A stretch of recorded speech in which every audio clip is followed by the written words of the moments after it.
itu ketika diskusi atau dialog Khalifah Ali bin Abi Thalib dengan kaum muslimin, yakni mereka berkata, kenapa kondisi kita seperti ini? Karena tidak seperti Umar, zaman Umar atau Utsman atau bahkan Rasulullah. Kata beliau, itu karena rakyatnya itu seperti kalian sekarang. Sedangkan pada episode Abu Bakar dan Umar itu rakyatnya seperti aku. Jadi beliau sepertinya ingin memulai itu dari rakyat. Dan kita tahu kalau di hadis itu ibda nafsi, kita mulai dari diri kita dan seterusnya. Kalau di Quran itu apa? Allah tidak akan mengubah nasib suatu kaum. Yang kedua, maaf kalau ada ini. Tadi dikatakan Pak Kiai bahwa khilafah itu kepemimpinan umum, betul Pak ya? Jika memang tujuan khilafah itu adalah untuk kembali menegakkan syariat secara apa? Tadi Pak Kiai bagus sekali sudah menjelaskan ada syariat Islam itu yang dia bisa berdiri dengan secara individu, tapi ada yang dia harus dengan khilafah itu. Kiranya harus dari mulai pemimpin itu. Saya ingin bertanya, itu kan hanya sekedar nama. Bukankah ada misalnya kelompok Islam atau bahkan negara Islam yang sudah dia menegakkan syariat itu? Walaupun nama pemimpinnya bukan khalifah. Contohnya? Malik, Sultan, tadi sedikit Pak Kiai ada mengukir dan saya tidak tertarik. Tapi sepertinya belum utuh atau saya yang menangkapnya kurang. Nah itu. Kemudian bukankah pemimpin itu lahir dari umat sendiri? Yang terakhir kata Pak Kiai tadi sebagai bentuk khilafah itu nomor satu. Jadi Pak Kiai sudah berjanji apa itu ada, jadi kita bisa bersatu. Korelasinya bagaimana dengan sabda Nabi? Kaum muslimin itu akan pecah. 73 kelompok itu tidak bisa kita. Dan tadi Pak Kiai sudah mengatakan satu kelompok itu kita disatu dengan Ahlussunnah wal Jamaah. Nah, itu pertanyaan saya yakin itu jawaban pertanyaan saya ini Pak Yai ada itu di buku ya. Makanya saya tutup dengan pantun Pak Yai, mau balas pantun Pak Yai tadi. Untuk membedah buku khilafah ini Pak Yai dari Jakarta terbang ke Bengkulu. Pak Yai Rohmat yang baik hati, boleh dong hadiahkan saya buku itu.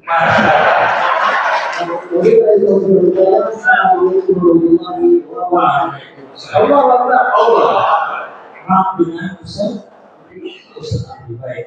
Pertanyaannya bagus sekali. Pertama yang tadi. Baik, nanti kita usahakan 3 buku untuk kita berikan pada audiens pada hari ini. Cuma kita pilih. Yang pertama. Baik, pertanyaannya Ustaz Amri sudah kami tangkap. Nanti kami gabung dulu. Apa langsung? Langsung. Bukan, gabung aja. Pertanyaan kedua kepada Pak. Maaf dengan Bapak Sahabat.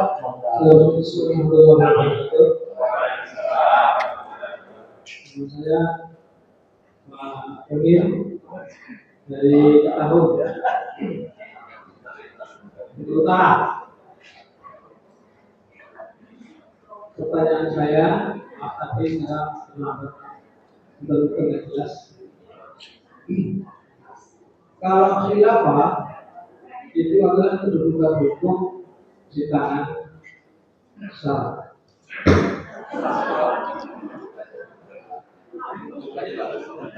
Jawab Pak, terus Pak. Kalau ini diterapkan Pak, kalau ini diterapkan di Indonesia, itu tidak ada maling-maling negara dan koruptor Pak.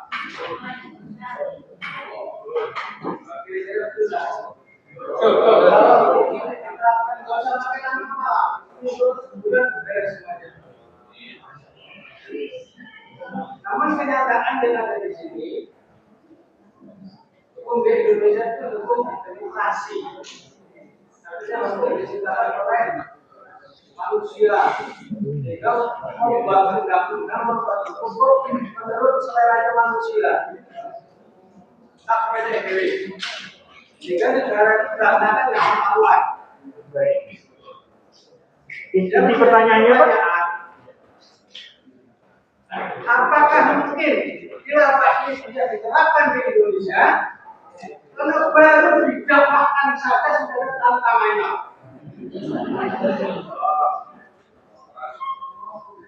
Kalau mungkin saya mempunyai keyakinan karena Allah yang mengatakan. Ya. Tapi kalau untuk ditegakkan di dunia ini, dunia akan aman. Itu yang pertama Pak. Terus yang kedua, umat Islam di Indonesia atau di dunia ini itu kan nggak ada yang bersatu Pak. Di Indonesia pecah belah, gara-gara keturunan saja berantem sama kawan sendiri. Apalagi kita lihat di Timur Tengah, kaum Islam sama bom-boman, sampai sholat aja susah. Kira-kira konsep khilafah ini bisa diterapkan nggak di tingkat dunia atau internasional? Karena yang sudah melakukan saya amati menurut saya yang punya konsep kesatuan dan persatuan itu orang Islam, tapi yang melaksanakan itu kawan kita yang berbeda agama Islam. Kenapa? Contoh soal ketika Paulus mengatakan di Roma sana seluruh dunia mengikuti oke kalau orang Islam A, B, C, D dan sebagainya tahu sendiri-sendiri. Kira-kira ada nggak jalan solusi untuk menyatukan umat Islam di seluruh dunia? Baik, cukup Pak. Dua pertanyaan. Sudah sebenarnya. Ya, nanti kita akan bagaimana ini? Ya, kalau tidak cukup dua pertanyaan saya mohon dijawab oleh Pak Kiai Muhammad. Assalamualaikum warahmatullahi wabarakatuh. Baik. Terima kasih. Pak Akil, Pak Muni.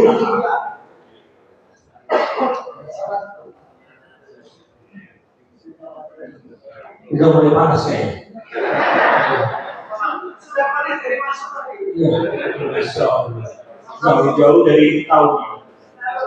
Baik, pertanyaan ketiga untuk sesi pertama. Sekarang pada ibu yang berbaju merah. Nama dan asalnya ibu ya. Bismillahirrahmanirrahim.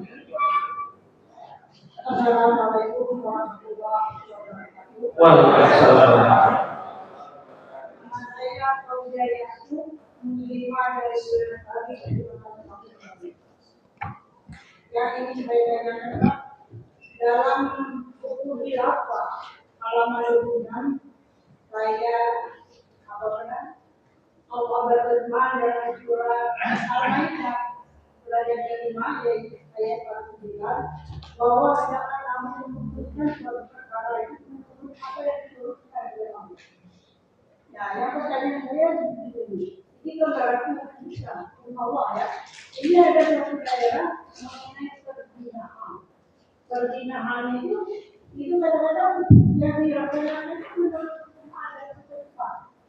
Ya, jadi misalnya ada perzinahan, makanya di dalam satu daerah itu di apa namanya yang cowok dan cewek itu disuruh ke depan di ruang tinggi. Setelah 3 hari sudah itu dikeluarkan anak keluarga. Dari kamu diarahkan baru dinikahkan. Nah, setelah dinikahkan baru dibuang ke hutan kemana mereka. Di mana itu?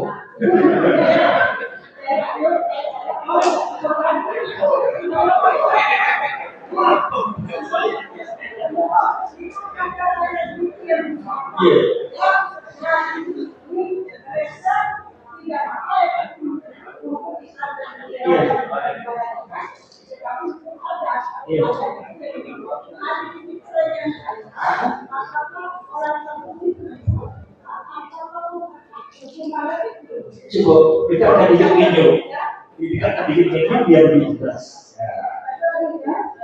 Pertanyaannya diulang lagi, kita akan dikit-dikit. Ya. Ulang lagi pertanyaan itu.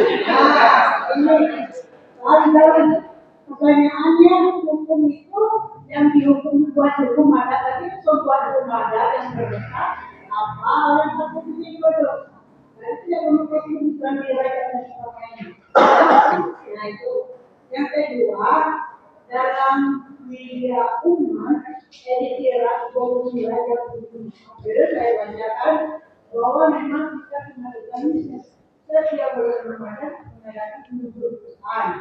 Itu adalah momentum untuk menguatkan iman dan cinta Al-Quran. Nah, seruan yang itu sebagai wacana, ya, bahwa untuk berbicara Quran. Jadi kami tidak ada, misalnya tidak ada mengajukan arti makna dari ayat yang dibaca itu. Bahkan mungkin yang membaca itu tidak tahu apa artinya. Yang menurut saya yang disampaikan, apakah itu disebut orang itu dalam Islam apa? Ya, itu ada yang berkata ya.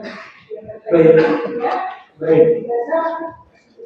Saya Waalaikumsalam. Dengan Ibu siapa? Ibu Fauzia. Oh, Ibu Fauzia. Bunda Fauzia. Baik, Ustaz. Tapi kita ada berapa ini? Ada 7 pertanyaan dari 3 pertanyaan dari 3 pertanyaan untuk sesi pertama ini. Mungkin mau saya bacakan lagi atau sudah tergambar pertanyaannya? Sudah cukup, saya kira nanti kalau saya lupa nanti saya tanyakan. Iya, pertama dari Ustaz Andri. Ya, yang pertama, kenapa dakwahnya langsung khilafah gitu ya? Yang pertama begini, harus dibedakan dulu antara menyampaikan hukum dengan nanti berkaitan dengan mendakwahkan. Mendakwahkan dalam pengertian itu yang harus menjadi prioritas untuk disampaikan. Ya. Begini, kalau menyampaikan hukum Islam, yuk semua harus disampaikan.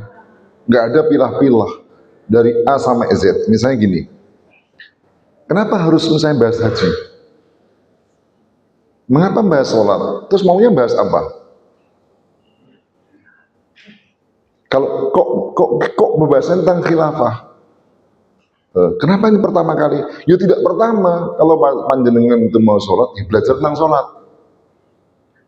Kalau mau belajar tentang zakat, ya belajar tentang zakat. Kamu mau haji, ya belajar tentang haji. Kalau mau nikah, ya belajar penjelasan tentang nikah. Nah ini sekarang sedang menjelaskan tentang ini hukum tentang bernegara. Nah, jadi sebenarnya fikih Islam, hukum Islam tadi itu ya banyak.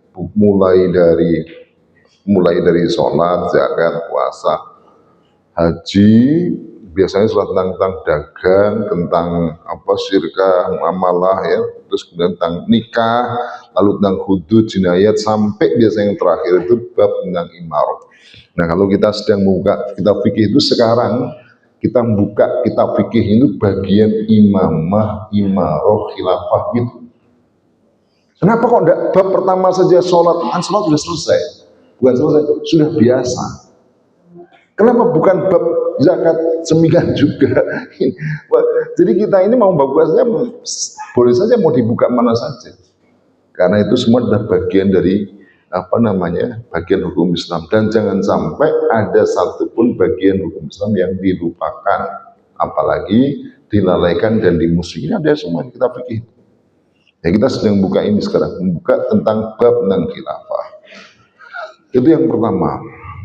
Tapi kalau kemudian mungkin yang dimaksud, mengapa itu harus katakanlah didakwakan terus diulang-ulang khilafah? Nah, saya nggak tahu kalau maksudnya yang mau disampaikan apa. Ada sebagian orang mengatakan harus akidah dulu, baru kemudian khilafah. Kan semua memang harus diawali dengan akidah. Cuman kan tidak boleh hanya berhenti pada akidah. Pembahasan akidah tidak menghalangi untuk membahas sholat. Pembahasan tentang mengajak orang untuk berakidah itu tidak menghalangi pembahasan tentang mengajak untuk berzakat, untuk haji, untuk nikah sesuai dengan syari, untuk jihad, termasuk juga tentang khilafah. Jadi itu jangan dianggap sebagai sesuatu yang bertentangan. Pembahasan ini udah di situ, tidak membahas yang lain. Nah sekarang itu kalau saya lihat ada sebagian saudara kita yang saya nggak mau tidak tahu pakai maksud itu juga, tapi loh kok ngomong tentang khilafah sekarang itu akidah umat bermasalah. Iya, itu akidah bermasalah juga. Tapi tidak kemudian lantas itu menghalangi kita untuk belajar dan menyampaikan tentang ajaran Islam yang lain. Itu begitu. Yang kedua. Yang ketiga, ini soal kekuasaan kan ujungnya mestinya umat dulu yang digarap. Gini, sebenarnya kalau mau ditanya itu mirip dengan mana yang lebih dulu, ayam dengan telur. Coba sekarang, mana umat itu kan sekarang tidak ngerti Islam. Pertanyaannya, kenapa kok umat tidak mengerti Islam? Apakah karena akibat pemimpinnya? Ataukah sebaliknya pemimpin dapat jadi pemimpin begitu karena umatnya bodoh? Atau umat ini bodoh karena dibuat bodoh oleh pemimpinnya? Mana yang benar? Jadi karena umat bodoh sehingga memimpin pemimpin bodoh, memilih pemimpin bodoh, betul tidak? Jadi kalau pemimpin itu ditentukan umatnya, itu berarti begini. Kenapa ada pemimpin bodoh? Karena umatnya bodoh. Karena bodoh, maka dia milih pemimpin. Betul. Yang milih kemarin itu siapa? Umat toh. Kenapa milih begitu? Bodoh. Kan gitu lah. Sekarang pertanyaannya, yang buat bodoh siapa? Masa tiba-tiba bodoh umat ini? Jadi yang membuat bodoh ya pemimpin juga itu sebenarnya. Coba kok dibuat bodoh? Coba sekarang gini. Coba kalau mau kita lihat, kenapa umat Islam itu banyak yang tidak ngerti Islam? Meski banyak yang Muslim. Coba jawabannya. Padahal sudah sekolah SD 6 tahun, SMP 3 tahun, SMA 3 tahun berapa sudah? 12 tahun perguruan tinggi. Karena dari sekian tahun belajar itu nggak ada pelajaran agama. Kalaupun ada, agama tidak penting. Kalau SD, SMP, SMA itu cuma 2 jam dalam seminggu, itu pun tidak dianggap penting. Kenapa nggak agak penting? Sekarang kalau ada anak lulus yang dilelit, lulusan apa? Pelajaran apa? Matematika? Bahasa Inggris. Masa bahasa Inggris juga? Enggak lah. Matematika, IPA, IPS barangkali ya. Bahasa atau apa? Ada enggak pelajaran agama di situ? Jadi berarti tidak penting. Ngapain belajar agama? Jadi yang membuat rakyat bodoh disuruh bayangkan duduk itu mulai jam 7 sampai jam 12 itu agama ini nggak ada yang disampaikan, cuman 2 jam. Coba kalau misalnya pemerintah misalnya buat kebijakan, misalnya ini kan pemerintah terserah pemimpin, sekarang belajar minimal jangan 2 SKS lah, seharian minimal belajar agama misalnya, atau bahkan belajar agama setiap 2 SKS 2 jam setiap hari, bisa enggak? Bisa enggak? Bisa. Jadi itu kan sebenarnya menjadi bodoh. Itu ya pemerintahnya sendiri membuat rakyat jadi bodoh terhadap Islam itu. Ya. Sekarang kalau ada anak sekolah tidak sholat, boleh tidak melulur di sekolah? Kalau ada anak sekolah tidak upacara, boleh tidak? Tidak upacara itu digodaki, dikejari loh ya. Supaya upacara, sang wajib itu upacara bendera. Sholat 5 waktu tidak wajib, betul tidak? Siapa yang ngajari itu? Jadi jangan kemudian dibalik-balik sekarang. Dan termasuk kalau kita lihat sebenarnya rakyat rusak begini itu karena dibiarkan negara rusak. Khotib sudah berusaha ittaqullah, bertakwa kepada Allah. Itu bukan negara. Pemerintah tidak peduli rakyatnya mau Jumatan, mau sholat, mau puasa, itu nggak peduli negara itu. Pemerintah nggak peduli. Yang peduli adalah kalau nggak bayar pajak, nah baru diurusi. Betul enggak? Kalau rakyat sekolah mau yang nggak ada urusan. Wah, pemerintahnya, penguasanya sendiri juga belum tentu sholat. Itu rakyatnya dirusak. Sudahlah, coba bayangkan, kalau kita bayangkan ya. Gini aja gampangnya. Di luar itu ada jalan raya. Kalau hari-hari tertentu mungkin tidak tahu jalan raya. Kenapa orang semua pakai helm? Kenapa pakai helm? Karena wajib. Kalau wajib itu apa konsekuensinya? Ada tilang. Yang buat orang pakai helm apa berarti? Tilangnya itu. Kalau cuma wajib aja, misalnya nggak ada tilangnya, langgar. Ditilang dan ditegakkan tilang itu. Maka mereka meski sebenarnya tidak yakin tentang helm itu memberikan manfaat, tapi karena itu diwajibkan negara, yang jika dia tidak melanggar akan tilang, membuat pakai helm. Pertanyaannya, mengapa di luar sana banyak perempuan yang membuka kerudung, membuka aurat? Karena tidak ada tilang. Betul tidak? Andai apa? Yang membuka aurat tilang, penjara. Kira-kira menurut tidak semua? Berarti rakyat ini seperti ini karena dibiarkan negaranya. Di mana negara itu rakyat itu nggak ada yang mendidik. Bukan hanya itu, melacur. Coba kalau kita di medsos itu, orang itu sudah ngomong saya sekian kali berzina, ngomong terus terang, nggak ada hukuman. Bahkan di negara kita namanya perzinahan itu undang-undangnya disebut zina tadi, Ibu, itu masuknya KUHP. Dalam KUHP itu apa disebutkan? Dalam KUHP itu perzinahan itu delik aduan, bukan delik apa namanya kejahatan. Jadi deliknya delik aduan. Artinya apa? Kalau ada yang mengadu baru polisi bertindak. Tapi delik aduan itu pun masih ada namanya unsur. Dalam KUHP disebutkan harus memenuhi unsur. Di antara unsurnya adalah dilakukan oleh orang yang tidak berada dalam status pernikahan. Jadi kalau ada jejaka, duda, perawan atau janda, mereka berzina, menurut undang-undang ini tidak boleh diadukan. Kalau diadukan, polisi harus menolak karena tidak memenuhi unsur. Boleh zina itu Indonesia itu, ya halal menurut Indonesia. Yang kedua, itu pun belum kalau misalnya ada seorang suami berzina atau istri berzina, nggak bisa langsung bisa ditindak oleh polisian. Harus memenuhi unsur kedua. Apa unsur kedua? Diadukan oleh pasangan resminya. Saya suami ada istrinya berzina, mengadukan istrinya, boleh, baru ditindak. Kalau istrinya ridho suaminya berzina, nggak boleh. Pernah ada kasusnya dulu namanya Ariel, ya, sama siapa tuh? Siapa? Cutari, ya, pada saat dulu. Enggak, ini kok jauh sekali. Maksud saya, Ariel di penjara. Bukan kasus perzinahan karena dia menyebarkan gambar porno.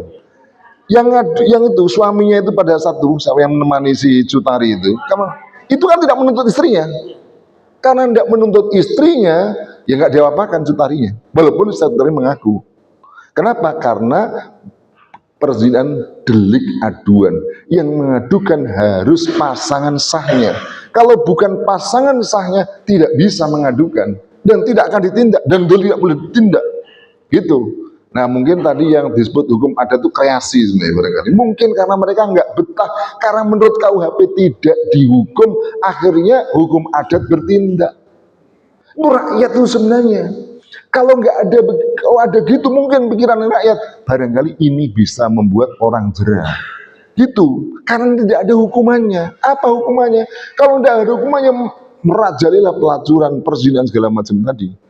Nah sebenarnya kalau tadi saya katakan rakyat begini itu sebenarnya jauh dari Islam. Itu ya karena negara membolehkan pelacuran, membolehkan minum keras, membolehkan pornografi, segala macam, membolehkan perjudian, membolehkan riba. Siapa negara semua ini? Jadi tidak bisa kita katakan kemudian rakyat itu yang menentukan apa namanya pemimpin. Mereka sebenarnya. Maka kalimat yang menurut saya sangat bagus justru dikatakan oleh Al-Imam Al-Ghazali dalam kitab Ihya Ulumuddin.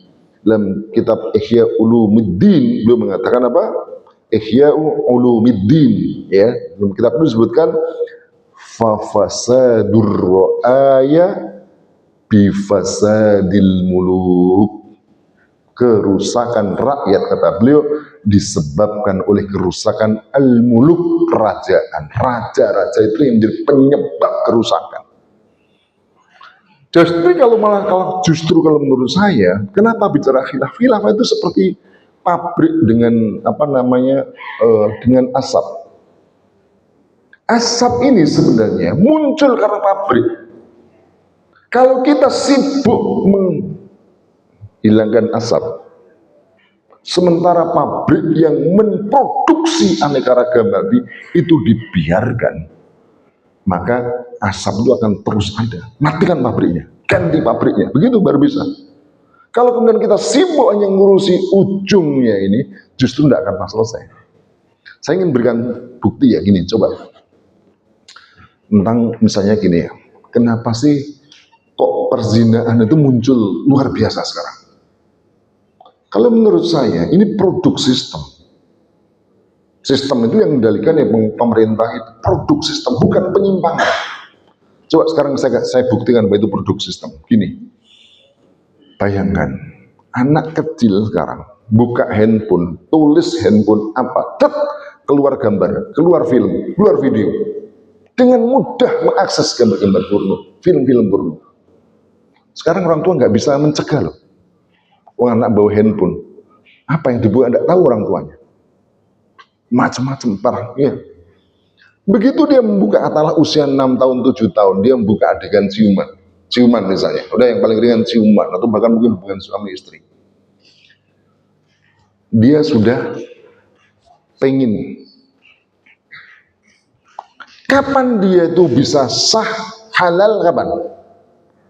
Setelah nikah. Berapa tahun usianya? Kok 20 sekarang, itu mungkin 25 tahun baru nikah. Gitu. Karena apa? Karena sulitnya kerjaan segala macam ya. Akhirnya kemudian terjadi penundaan pernikahan. Yang perempuan kepingin suaminya itu berpenghasilan tetap, sementara yang laki-laki nggak ada yang berpenghasilan tetap. Ya, sementara ya, makanya menurut saya jangan membuat kriteria berpenghasilan tetap, harus tetap berpenghasilan. Nah itu aja. Tetap bahaya ya. Nanti anaknya 3 cukup, itu tidak cukup lagi. Baik, jadi kalau kita lihat ada penundaan, katakanlah misalnya kita buat 5 tahun atau misalnya 20 tahun, berarti apa? Menunggu waktu berapa tahun itu berarti? 13 tahun. Pertanyaannya, sopo sing kuat? Menahan keinginan 13 tahun, sementara itu sudah dilihat setiap hari. Siapa yang kuat? Yang kuat untuk menahan hasrat itu adalah mereka yang punya akidah. Karena akidahnya masih lumayan kadang dosa, jangan berdosa, jangan. Itu membuat dia. Pertanyaannya, sementara akidahnya dibangun oleh negara. Negara punya peran apa terhadap rakyatnya untuk membangun akidahnya? Di sekolah tadi saya katakan 2 SKS, itu pun pelajaran agama di sekolah hafalan. Sholat 5 waktu. Tapi apakah anaknya sholat? Belum tentu juga. Hafalan, belajar agama itu sama dengan belajar biologi. Bahkan kadang-kadang dikalahkan oleh pelajaran yang lain. Pelajaran agama mengatakan anak-anak agama yang benar itu Islam. Guru PPKN datang, anak-anak semua agama itu benar. Mengajarkan kepada Tuhan yang Maha Esa. Coba, begitu ada anaknya yang fanatik kepada Islam, hati-hati, ini radikal, bibit-bibit radikal, justru ditakut-takuti. Anak yang ke masjid ditakutkan karena radikal, sementara tidak ada ceritanya anak datang ke diskotik ditakutkan radikal. Jadi ibaratnya orang sudah kepingin ditunda waktunya, saat yang sama tidak dibangun akidahnya, pengendalinya. Saat yang sama apa yang terjadi? Tempat-tempat untuk menyalurkan bebas. kafe bebas, tukang tempat-tempat pijet plus bebas, tempat-tempat wisata bebas. Apa enggak terjadi? Sehingga kapan waktu ada satu sensus kan tuh, berapa persen tuh anak SMP sudah melakukan hubungan seksual? Nggak ada itu hasil apa namanya penelitiannya itu, mungkin lebih dari 50% itu sudah SMA, SMP. Mengerikan Pak sebenarnya. Ini kenapa sistemnya tadi, sistem dikendalikan pemimpin tadi. Jadi jangan teman-teman saya, jangan rakyat kalau sudah salah-salahkan. Justru rakyat itu rusak karena diproduksi oleh sistem yang rusak. Justru kalau sekarang ada anak yang kemudian kok alim, bagus, rajin ngaji, itu menurut saya penyimpangan terhadap sistem. Kok aneh, usah alim. Loh, sekolah itu hanya mengajari orang kerja. Diajar untuk kerja, bercita-cita semua dunia, dan itu semua adalah kaitannya ada dengan akhirat. Ya, selesai. Jadi kalau kita lihat, justru ini kalau kita ingin menyelesaikan problem iman, hentikan pabriknya. Sistemnya ini, sistem kufur, hentikan itu, ganti dengan Islam. Selama sistem kufur itu ada dan tidak diganti dengan sistem Islam, ibarat pabrik, dia terobong mengeluarkan terus asap dan polusi yang merusak. Nah, kemudian yang kedua, bagaimana menyatukan umat Islam yang umat Islam itu sudah dikatakan Nabi berapa pecah sekian 73 golongan. Pertanyaan pentingnya. Terkait dengan kepemimpinan. Iya, pertanyaan ini. Apakah pada masa Sayyidina Abu Bakar umat Islam bisa disatukan? Bisa enggak? Pada masa Rasulullah bisa enggak disatukan? Dan pasti. Sekarang pada Sayyidina Abu Bakar bisa enggak bisa disatukan? Bisa.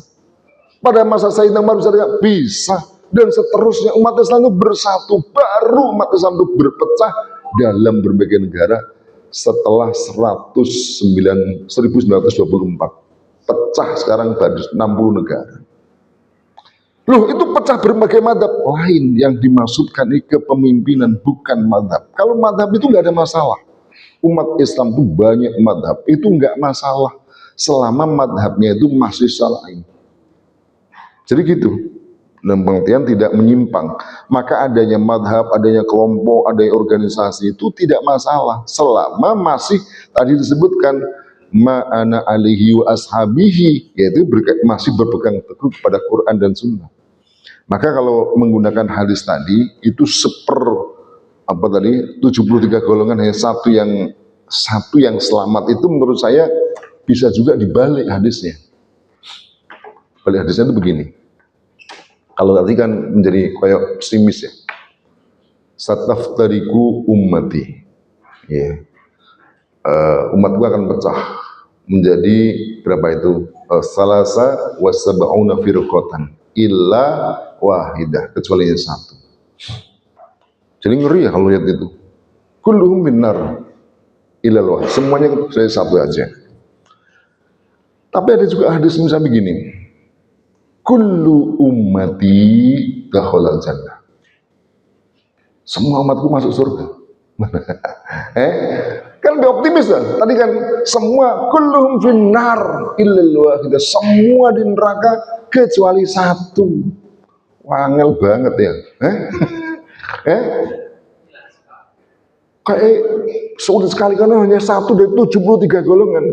Tapi dalam hadis Imam dalam Sahih Muslim, dari Imam Bukhari itu yang kullu ummati dakhalal jannah. Nah, saya putuskan ini kan, saya kan optimis. Wah, kita termasuk umatnya, masuk surga kan? Illa man aba, kecuali orang yang enggak. Illa man aba. Wa man ya'ba ya Rasulullah. Siapa orang yang enggak itu, kata Pak Asbat? Man ata'ani dakhalal jannah. Siapa yang taat padaku masuk surga. Wa man asani faqad aba. Siapa yang maksiat padaku maka dia orang yang masuk aba. Berarti sebenarnya mau kita singkat, wahidah itu yang atau ani, taat kepada Rasul gitu. Siapa yang aba berarti yang 73, berarti yang 72 mau semua itu fakot aba. nggak mau tunduk kepada Allah dan Rasulnya. Jadi mau kelompoknya apa, golongannya apa, nggak manut Rasulullah, finnar. Begitu. Enak nggak kalau gitu? Jadi menjadi lebih optimis kita ini, jangan nih. Jadi maka kalaupun ada bukannya 73.000 golongan pun nggak masalah. Mereka fakot abah, man asoni fakot abah. Jadi umat itu selama atau anita kalau jannah begitu taat pada. Nah tetapi kalau kita lihat dalam soal persatuan Islam itu persatuan tingkat negara, bukan persatuan tingkat society, tingkat masyarakat. Jadi gini bedanya. Kalau tingkat masyarakat itu memang tidak mungkin bersatu. Yo NU, Muhammadiyah, Persis, Persija, Persebaya, apalagi yo. Ya itu nggak bisa di ini kan, nggak bisa itu mesti ada Hizbut Tahrir, ada Jamaah, tapi itu biasa itu. Nggak masalah itu, ada organisasi, banyak organisasi, ada banyak jamaah itu nggak masalah. Yang paling penting meski banyak organisasi, banyak partai, satu negara namanya khilafah. Persis Indonesia. Di Indonesia itu banyak organisasi. Ada organisasi ini, organisasi, ada banyak partai, tapi negaranya NKRI itu. Jadi gitulah umat Islam itu sebenarnya. Jadi nggak masalah. Ada Salafi, ada Ikhwan Muslimin, Hizbut Tahrir, Jamaah Tabligh, segala macam boleh. Tapi ada dalam khilafah ala minhajil gitu. Jadi nggak usah khawatir. Tapi begitu ada khilafah, sebenarnya umat Islam bersatu.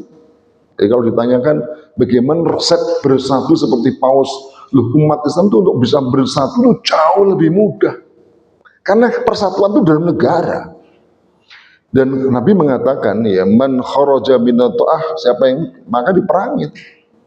Jadi kalau kita lihat itu justru umat Islam tunduk patuh dalam sebuah negara itu. Dan itu pernah terjadi 13 abad coba.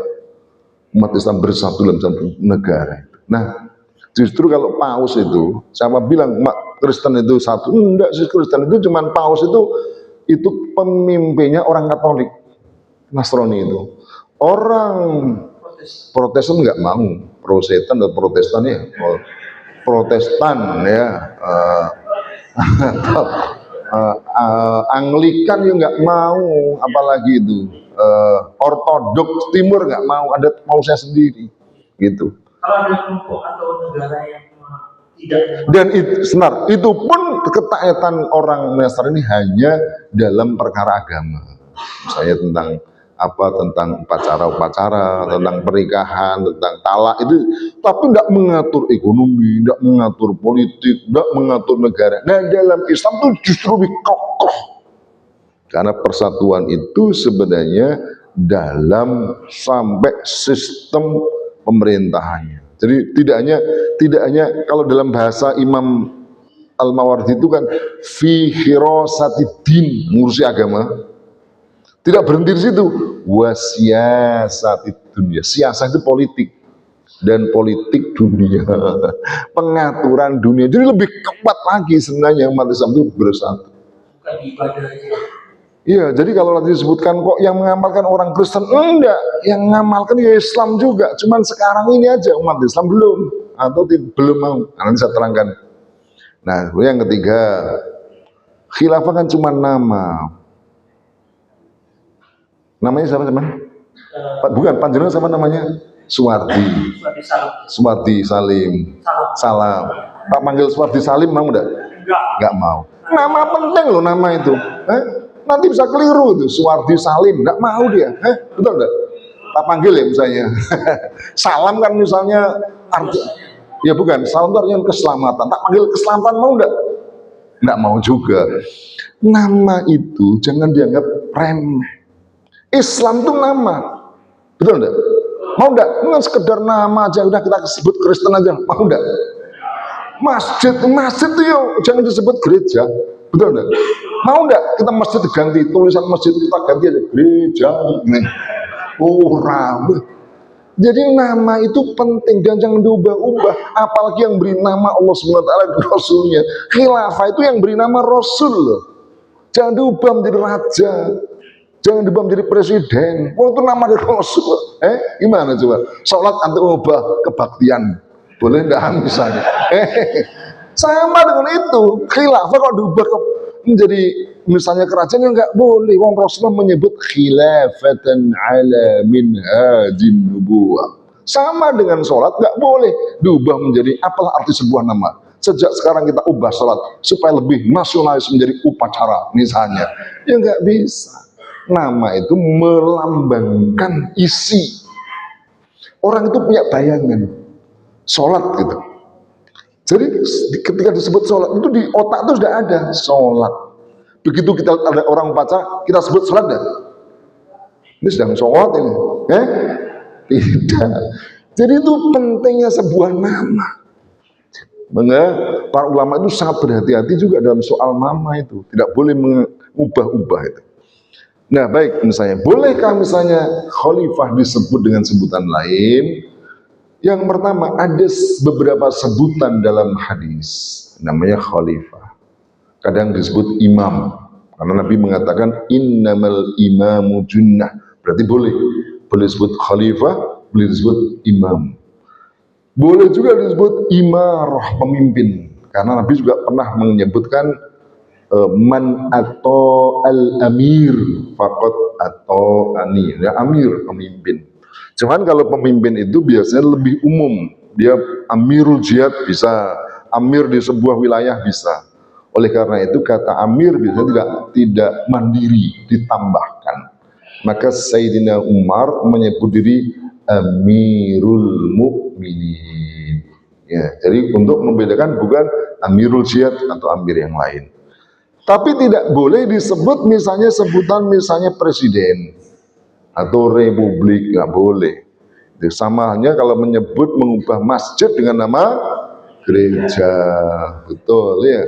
Menyebut sholat dengan kebaktian. Orang Kristen walaupun itu sama-sama menyembah Tuhan, nggak mau orang disebut apa? Sholat, aku lagi sholat, nggak mau, kebaktian. Nah gitu kira-kira. Gereja nggak mau mereka disebut. Jadi kenapa umat Islam harus mau menggunakan itu? Nah, termasuk misalnya khalifah. Misalnya, benarkah Prabowo itu khalifah? Enggak apa-apa, kita sebut aja khalifah. Loh, kok kamu yang sebut Prabowo itu loh nggak mau disebut khalifah? Bukan, saya presiden, sama bilang saya khalifah. Begitu kira-kira. Kok aneh ya? Dia sendiri juga nggak mau disebut khalifah, mau disebut presiden. Betul nggak? Nah, jadi karena memang khalifah dengan presiden itu berbeda. Karena sudah ketika orang disebut raja, itu terbayang dalam pikiran kita, raja itu pemimpin sendirian. Semua undang-undang di bawah dia. Dia yang buat membatalkan undang-undang, itu namanya raja. Presiden, oh berarti di sana ada DPR. Dia hanya sekedar menjalankan hukum, yang buat hukum adalah legislatif. Nah itu begitu. Khalifah, oh yang terbayang khalifah, pemimpin menerapkan Islam, bukan menerapkan hukum karpe dewe, bukan juga hukum buatan rakyat, hukum syariat. Nah itu begitu. Jadi setiap kata itu pasti ada penunjukannya. Nah, jadi kalau kita belajar usul fikih, namanya ada adal, adal wal madlul. Dal itu kalimat atau katanya, al-madlul itu yang ditunjukkannya. Jadi dalam setiap kata itu ada dal, ada madlulnya. Dan kita tidak boleh nanti supaya berkomunikasi supaya benar itu harus sama dal wal madlul. Kalau kita itu salah dal dan madlulnya pasti akan salah komunikasi. Makanya betul harus dijaga justru. Ya ini kacamata, ini sama-sama kaca, nggak bisa ini disebut kacamata. Nah, begitu kira-kira. Baik, kemudian yang ketiga, yang lainnya cukup ya. Penjelasannya sudah dari 3 pertanyaan ini sudah memenuhi semua maksud dari pertanyaan. Malah saya sedikit coba dari penjelasan lebih ke pemimpin bodoh itu sebenarnya ijazahnya palsu. Betul ya? Ini cek aja.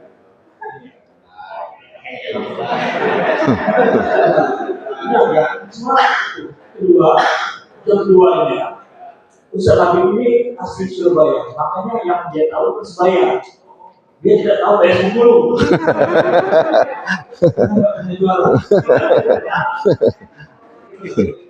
Kalau Persebaya juga terus Baik, kita beranjak ke pertanyaan kedua, Bapak Munir dari Kertaru. Tapi dari dua pertanyaan ini bisa kita gabungkan.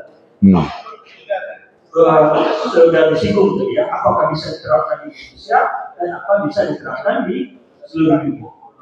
Saya rasa jawaban Ustaz Labib tadi sudah menyinggung ya, Pak Munir ya, sudah mendekati inti dari pertanyaan. Sekarang beranjak ke pertanyaan ketiga. Ini yang tadi saya tanya di mana? Sudah ya, tapi depannya belum tadi. Ya. Pertanyaan hukum adat apa boleh ditambahkan lagi untuk melengkapi? Ya begini, hukum itu kalau menurut Islam cuma ada dua saja. Jadi semua hukum itu cuma dibagi dua. Hukum Islam wa hukmu ghairil Islam. Hukum Islam dan hukum bukan Islam. Cuma dua aja. Ada satu penjelasan yang dikatakan oleh siapa ya? Lupa namanya itu. Ada dalam kitab tafsir Ibnu Katsir. Dia mengatakan begini, qala al-hukmu hukmani. Hukmullahi wa hukmul jahiliyah. Summa tala hadhil ayah. Apa hukmal jahiliyati yabghun wa man ahsanullahi hukman liqaumi yuqinun. Jadi kalau mau sederhanakan, al-hukmu, hukum itu hukman. Hukum itu cuma dua hukum. Hukman, dua hukum. Hukmullah, hukum Allah. Wa hukmul jahiliyah, hukum jahiliyah. Summa tala, lalu kemudian beliau membaca hadil ayat ini. Apa ayatnya? Afa hukmal jahiliyati yabghun wa man ahsanu minallahi hukman liqaumi yuqinun. Kalau tadi Ibu baca Al-Maidah 49. Yang saya baca tadi Al-Maidah 50. Jadi setelah merintahkan berhukumlah dengan hukum yang Allah turunkan, lalu kemudian dipangkas di dalam ayat itu afa hukmal jahiliyati yabghun, apakah hukum jahiliyah yang mereka inginkan? Wa man ahsanu minallahi hukman, dan hukum siapa yang lebih bagus liqaumi yuqinun, bagi orang yang yakin. Jadi ayat ini menyebut hukmul jahiliyah, lalu dihadapkan dengan hukmullah.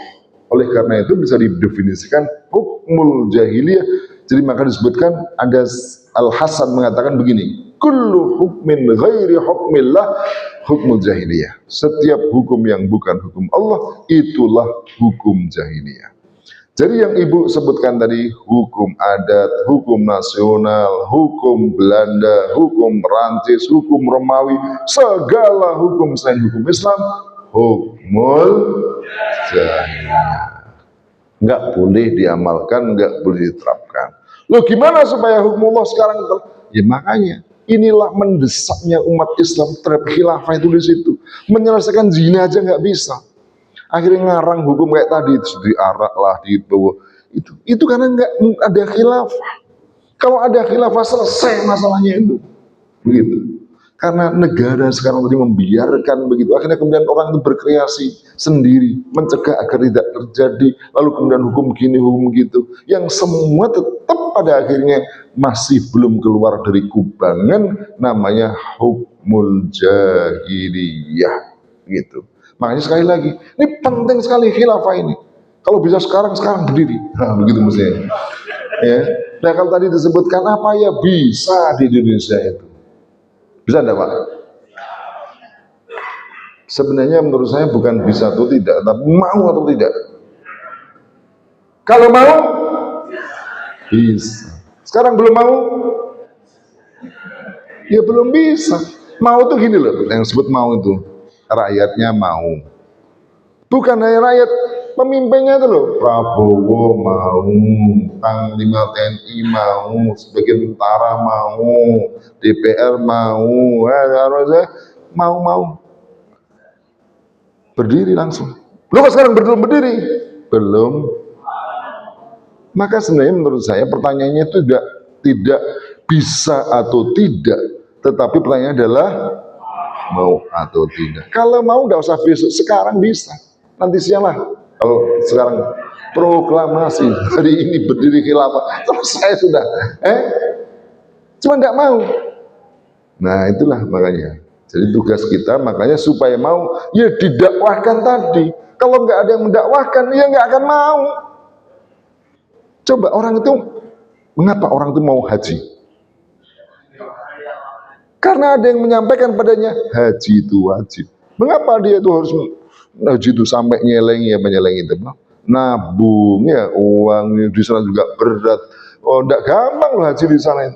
Tapi orang ini susah payah. Kenapa? Menganggap itu sebagai sebuah kewajiban. Kenapa dia mau? Karena itu nggak kewajiban. Kenapa nggak sebuah kewajiban? Karena ada yang menyampaikan, ada yang mengajari. Lah umat ini sekarang khilafah itu nggak ada yang ngajari. Justru para dai, para yang lain-lain itu yang itu tidak menyampaikan kewajiban ini. Itu masalahnya. Coba kalau kemudian seluruh dai sebagian salah ngomong tentang khilafah, berdiri khilafah. Karena itu menjadi opini bagi umat. Masalahnya sekarang itu belum terjadi. Gitu. Baik, ini ya saya kira cukup. 3 pertanyaan. 3 pertanyaan di sesi yang pertama. Terkait pada tinggal ini menuju Quran dari kurang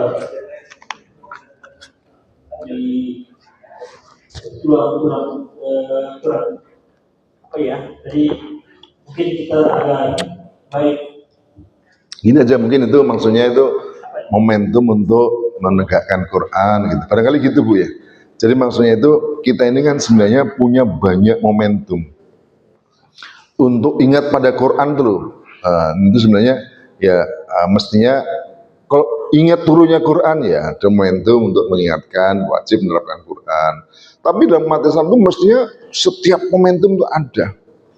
Bahkan wajibnya sholat itu harusnya mengingatkan juga menerapkan hukum Allah SWT. Kalau kita mau sholat karena tunduk pada hukum Allah, mestinya bukan hanya dalam sholat, tapi juga di luar sholat harus tunduk kepada Allah. Jangan hanya mau rukuk pada saat sholat, hanya mau sujud, hanya mau sholat, tetapi di luar sholat pun mestinya mau tunduk kepada hukum Allah Subhanahu Wa Taala. Gitu mungkin maksudnya. Baik, untuk sesi pertama cukup. Saya rasa kita buka sesi kedua dengan 3 pertanyaan kembali.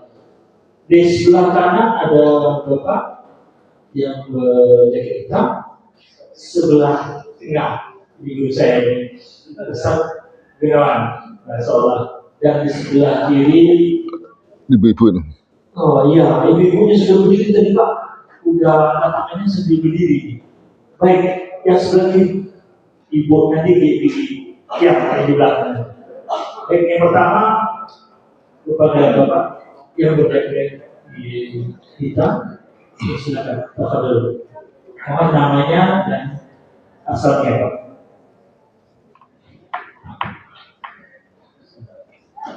Assalamualaikum warahmatullahi wabarakatuh. Salam. Terima kasih nama saya Bastari. Ada 2 pertanyaan. Yang pertama terkait tadi bahwa pemerintahan Islam itu adalah sultan Republik. Jadi dikiaskan misalnya dengan sholat berjamaah. Sholat itu hukumnya dari Allah. Siapa yang jadi imam itu jamaah yang menentukan. Maka dalam pemerintahan Islam ada yang namanya khilafah. Khilafah itu datangnya dari Allah dan Rasulnya. Tentang siapa khalifahnya maka umatlah yang menentukan. Pertanyaannya adalah bagaimana sistem penentuan. Kalau presiden kan ada yang ada pemilu segala macam kan. Nah, kalau untuk khalifah ini pengangkatannya itu bagaimana caranya? Sementara tadi sudah ada beberapa keluhan yang disampaikan. Pertama, kondisi umat sekarang ini dalam tanda kutip ya kondisinya bodoh. Yang kedua adalah di mana-mana terjadi pertikaian, bukan hanya pertikaian, malah peperangan. Di mana kita bisa menyatukan semuanya itu. Nah ini bicaranya bukan skup kecil, bukan skup kecil, tapi skup dunia ya internasional. Satu. Kemudian yang kedua adalah sebuah ungkapan dari Khalifah Umar bin Khattab, "Lau atarat darajatun fil Iraq, la ra'aitani mas'ulun anha lima lam tusawwir ta'at qarin." Gitu ya. Andaikan ada satu ekor bagal atau kambing dalam saya yang tergelincir kakinya di kota Irak, maka akulah orang pertama yang akan diminta pertanggungjawaban. Mengapa saya tidak membuatkan jalan yang bagus untuk dia? Jadi kambing aja ada jalan, kira gitu ya. Ini menunjukkan bahwa perlu adanya pembangunan. Nah, tadi sudah disinggung sedikit, walaupun namanya guyon-guyon ya, kalau di sistem demokrasi pembangunan itu bagaimana? Gitu ya.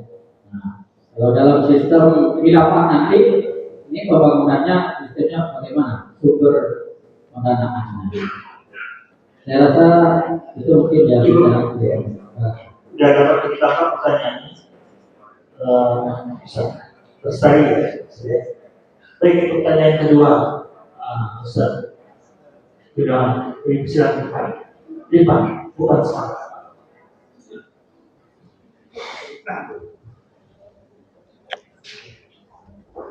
Kepada Ustaz. Bismillah. Assalamualaikum warahmatullahi wabarakatuh. Waalaikumsalam. Saya juga dari Surabaya. Oh, so. Tapi bukan berangkat dari Surabaya, tapi dari sana. Menarik ya, ada beberapa buku. Di buku ini halaman yang juga sudah dijelaskan metode pendekatan khilafah.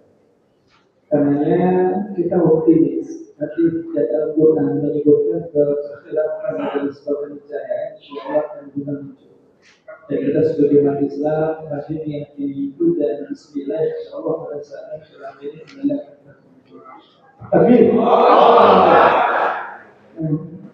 itu kesempatan yang baik bagi kita untuk diskusikan di halaman 111.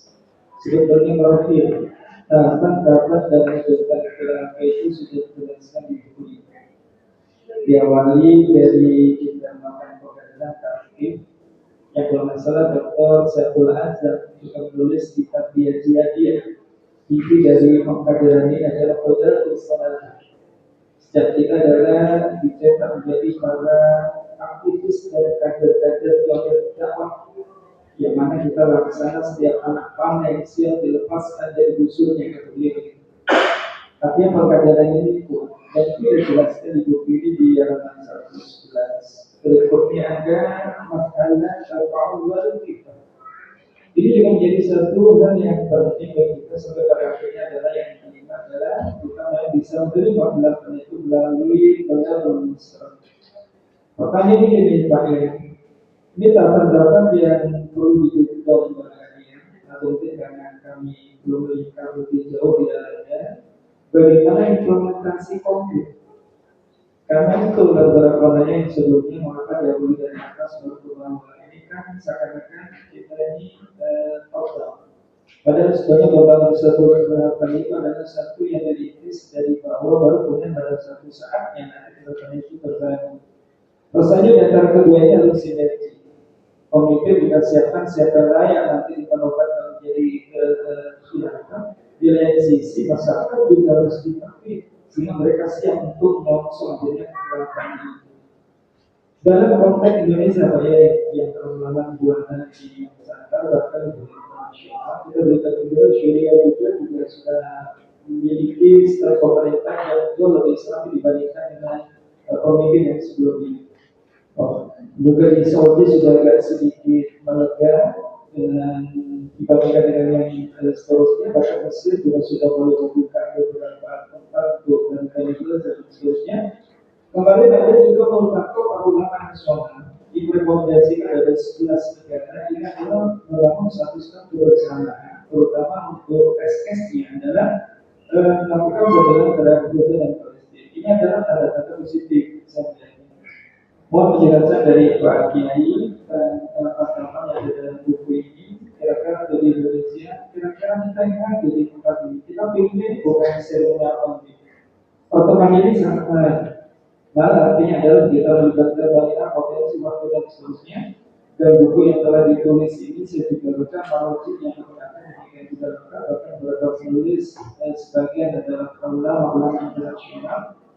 Lalu kemudian bagaimana yang akan kita lakukan dan kira-kira kontribusi positif apa seluruh peserta ini yang hadir dalam rangka mewujudkan itu dalam konteks 5 tahapan yang telah diterapkan dari buku ini sehingga nanti insya Allah pada saatnya kita pun adalah menjadi salah satu dari bangunan batu bara yang menyusun terhadap pembangunan tenaga itu. Demikian barangkali sebagai penutup ada juga dalam kitab Al-Islam di jilid yang pertama saya jawab itu menegaskan apapun yang dilakukan ketika sistem tidak berkiblat dengan syariat Islam maka masyarakat masuk jahiliyah dan itu adalah tugas kita bersama.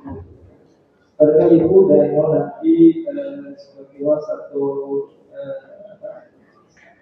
moderator bisa menyebutkan yang saya sampaikan. Baik beberapa poinnya dan saya ingin menyebutkan pertanyaan ini 1, 2, 3 tapi adalah kombinasi dari poin yang berbeda dan menjawab dan selepas dari tidak ini adalah serius. Apa yang akan kita lakukan bersama sehingga pertemuan ini adalah konsep sosial yang lebih baik dan lebih baik. Tapi demikian Waalaikumsalam. Baik, pertanyaannya sangat bagus dan konkret dan juga ini aksinya Pak, action plan-nya yang perlu juga disampaikan. Baik, 2 pertanyaan dari Ustaz Gunawan. Pertanyaan ketiga dari Ibu yang di sebelah kiri.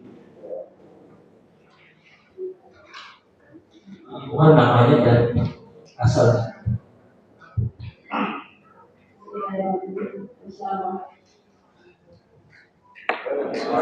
Assalamualaikum.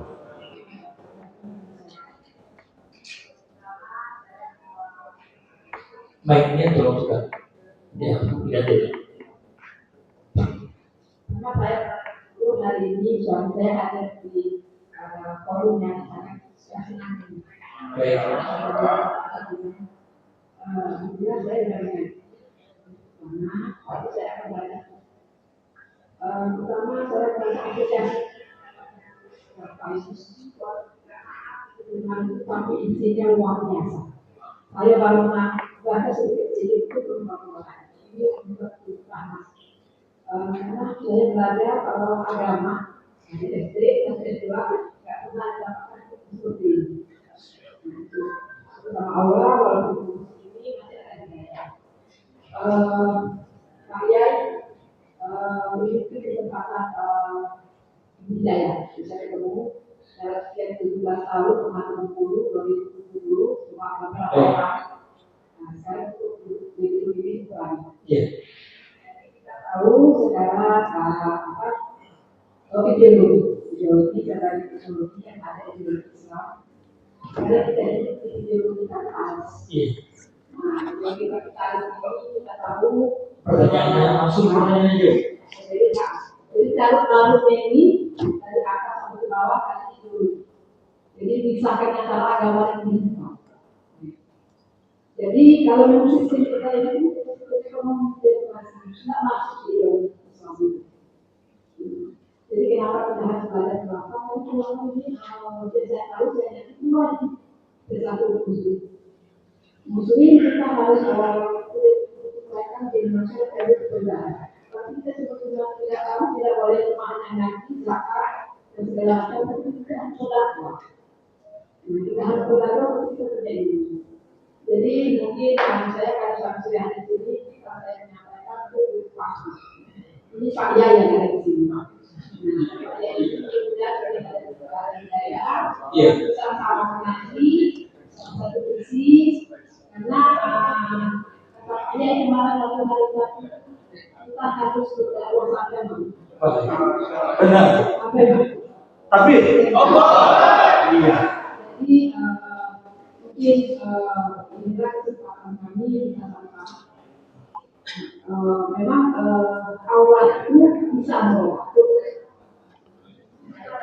dalam kami kalau berubah itu tidak dengan Iya. orang yang negatif apa ini. Baik. Kalau tidak sama. Iya. Kalau itu seperti apapun. Jadi maksudnya kadang kita ini maksudnya kita tak mendapat kata kuasa.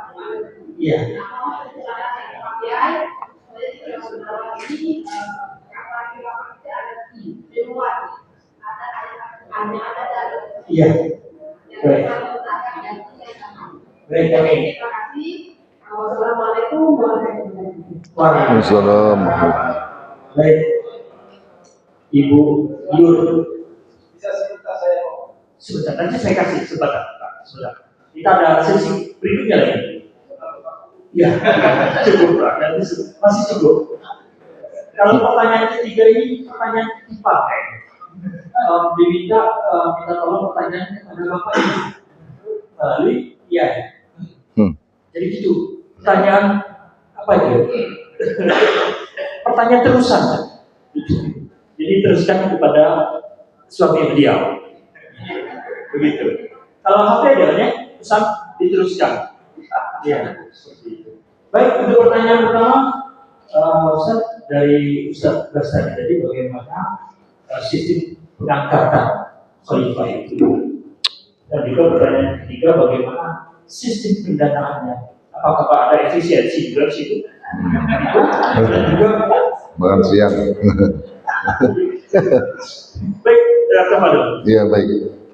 Jadi yang pertama, bagaimana pengangkatan atau metode pengangkatan seorang khalifah oleh umat itu harus dibedakan ya, dua hal. Ketika khilafah itu sudah ada, dengan ketika khilafah belum ada, lalu didirikan khilafah, itu dua hal yang berbeda caranya. Kalau normalnya itu berarti apa? Khilafah sudah ada, negara itu berdasarkan khilafah. Maka mengangkatnya itu adalah melalui umat. Umat itu bisa yang pertama melalui ahlul halli wal aqdi, jadi atau wakil-wakil umat yang punya mereka bisa menjadi wakil umat. Contoh misalnya pada masa Sayyidina Abu Bakar itu yang berkumpul kan seluruh penduduk Madinah. Itu hanya tokoh-tokohnya aja. Tapi tokoh-tokoh itu memang tokoh-tokoh yang kalau mengerjakan itu mewakili rakyat. Jadi contoh seperti Sa'ad bin Ubadah itu dia kepala suku. Kalau zaman itu kepala suku sudah mewakili itu. Ada Sa'ad bin Ubadah, ada beberapa tokoh dari Ansor, ada tokoh-tokoh dari Muhajirin masuk Sayyidina Umar, Sayyidina Abu Bakar, itu tokoh-tokoh mereka berkumpul lalu bermusyawarah, begitu mereka ketemu nama Sayyidina Abu Bakar, baiat sah. Ya, itu namanya baiatul in'iqad. Jadi baiat pengangkatan sah. Begitu sah, besok harinya Sayyidina Umar, Abu Bakar datang ke masjid, lalu umat datang untuk membaiat, namanya baiatut ta'ah, mereka menyatakan ketaatan. Bisa melalui seperti itu. Demikian juga bisa yang terjadi pada Sayyidina Umar. Umar itu begini. Umar itu jadi pada saat Sayyidina Abu Bakar menjadi khalifah, itu orang yang menonjol kedua itu Sayyidina Abu Bakar, Sayyidina Umar. Jadi orang itu kadang, wah ini yang khalifahnya siapa? Jadi menonjol sekali nama itu. Jadi nggak usah di pemilu pun misalnya, udah Sayyidina Abu Bakar Umar itu memang paling menonjol. Ya, bukan yang cocok. Itu sudah orang itu sudah makluf gitu. Jadi misalnya orang itu kan nggak usah harus pemilu kan sebenarnya. Kalau misalnya sekarang itu, misalnya kita di kampung lah gitu ya. Kita kan sudah setiap hari bergaul tuh. Kalau misalnya Pak Imam ini nggak ada, ya Pak Anu. Itu sudah ada maklumat itu gitu loh di pengetahuan itu dekat. Jadi sama juga umat sama itu yang cocok ya. Tadi betul cocok itu Sayyidina Umar. Begitu mau Sayyidina Abu Bakar mau meninggal, orang-orang tuh datang minta kepada Sayyidina Abu Bakar, siapa pengganti engkau? Siapa pengganti engkau? Kenapa mereka tuh yakin bahwa pilihan Abu Bakar itulah pilihan yang terbaik bagi mereka. Lalu kemudian Sayyidina Abu Bakar merekomendasikan Sayyidina Umar. Begitu Sayyidina Umar meninggal, itu menjadi khalifah dan tidak disebut sebagai waliul ahdi. Begitu Sayyidina Abu Bakar meninggal, maka Sayyidina Umar yang jadi khalifah. Nah, maka dibaiat oleh umat setelah pembaiatan namanya baiatul iniqad, maka khalifah bisa seperti itu. Yang ketiga bisa seperti Sayyidina Abu Bakar, seperti Sayyidina Utsman. Jadi Sayyidina Abu Bakar itu sakit, dan pada sakit beliau kemudian memilih 6 orang dari sahabat yang mereka berkumpul untuk memilih siapa yang menjadi khalifahnya. Ditambah orang ketujuh namanya Abdullah bin Umar. Abdullah bin Umar itu menjadi penentu. Dia punya hak memilih tapi tidak punya hak dipilih, kata Umar yang 7 ini. Jadi kalau 6 orang kan, kalau deadlock itu berarti apa? 3 lawan 3. Misalnya si A dipilih di 3 orang, si B dipilih 3 orang, kan deadlock. Harus lebih banyak yang mana? Nah, penentunya Sayyidina Abdullah bin Umar yang menentukan, karena dia tidak ikut dipilih gitu. Begitu wafat, 6 orang bersidang siapa yang menjadi khalifahnya. Pertama kali Abdurrahman bin Auf mengundurkan diri, saya berhak memilih tapi saya tidak memilih. Yang lain-lain juga begitu, tinggal 2 orang yang mereka mau dipilih dan mau memilih, yakni tinggal 2 nama, yakni Umar, Sayyidina Utsman dan Sayyidina Ali. Nah, ketika itulah kemudian si Abdurrahman bin Auf dan yang lain itu melakukan semacam, kalau zaman sekarang mungkin semacam jajak pendapat gitu, karena mereka datang ke rumah-rumah, tanya siapa, dan tetap pada akhirnya tetap 2 orang itu Sayyidina Utsman, tetapi pada akhirnya penentunya adalah Sayyidina Abu Bakar, Abdurrahman bin Auf, karena pada saat itu dia memilih Sayyidina Utsman disebabkan karena dia masih melanjutkan keputusan dari 2 khalifahnya, dan begitu seterusnya. Demikian juga Sayyidina Ali dibayar oleh sekelompok atau sebagian besar kaum muslimin. Itu kalau khalifah itu sudah ada. Nah, kalau ada dibentuk misalnya nanti dalam negara khilafah ya, itu bisa dibuat semacam pemilu juga. Pemilu untuk memilih khalifah. Ya, pemilu itu bukan sesuatu yang haram, pemilunya loh. Karena sebenarnya bukan bicara pemilunya, tapi bicara memilih pemimpin untuk apanya. Nah, kalau memilih pemimpin untuk menerapkan Islam ya boleh. Tapi kalau sekarang kan memilih pemimpin yang jelas menerapkan hukum kufur lain soal. Nah, itu kalau khilafah sudah ada. Nah, kalau khilafahnya itu belum ada seperti sekarang, nah ini jawabannya sudah masuk pada pertanyaan yang kedua tadi. Itu ada thoriqohnya, metodenya. Bagaimana menegakkan khilafah ketika tidak ada khilafah. Nah, sebenarnya kalau misalnya ya, nggak tahu gini, sekarang ini pasalnya itu khilafah tidak ada, dan bukan hanya khilafah tidak ada, umat itu sendiri itu nggak ngerti khilafah, bukan tidak ngerti, menentang khilafah, memusuhi khilafah, karena tadi pemimpin tadi kan, tadi kalau bicara pimpinan ini dia ada duit, banyak ada uang, dia bisa membayari buzzer dari ulama-ulama tadi, ulama-ulama sing salatin lama penjilat tadi, akhirnya fatwakan begini begitu gitu ya, akhirnya rakyat tambah bodoh. Ini ujung akhirnya tetap ulama apa sultan tadi. Ya, baik. Kondisi seperti gimana? Itulah yang tadi disebut mengikuti metode Rasulullah SAW yang tadi disebut mengadat salah satu marohil atau 3 marhalah. Ya. Marhalah pertama itu disebut tasqif. Ya, tasqif itu sebenarnya tujuan utamanya itu gini. Untuk mendirikan sebuah khilafah itu mutlak. Harus ada kelompoknya, harus ada jamaahnya dulu. Yang memang jamaah itu memperjuangkan tegaknya khilafah. Mustahil orang masing-masing individu terus melakukan untuk menegakkan khilafah itu nggak akan bisa. Gimana coba, tidak terbayang? Satu orang, tiap orang. Berarti ada jamaah yang sengaja berjuang menegakkan khilafah, itu harus ada. Nah, agar dia bisa bergerak membina umat, berarti harus membina orang yang jadi anggotanya. Dibina, namanya tasqif, pembinaan internal. Membina untuk internal yang ada di dalamnya itu. Supaya dia menjadi motor penggerak dalam dakwah tadi. Nah, kalau sudah cukup, nah yang kedua, marhalah yang kedua, maka marhalah yang disebut at-tafa'ul mal ummah.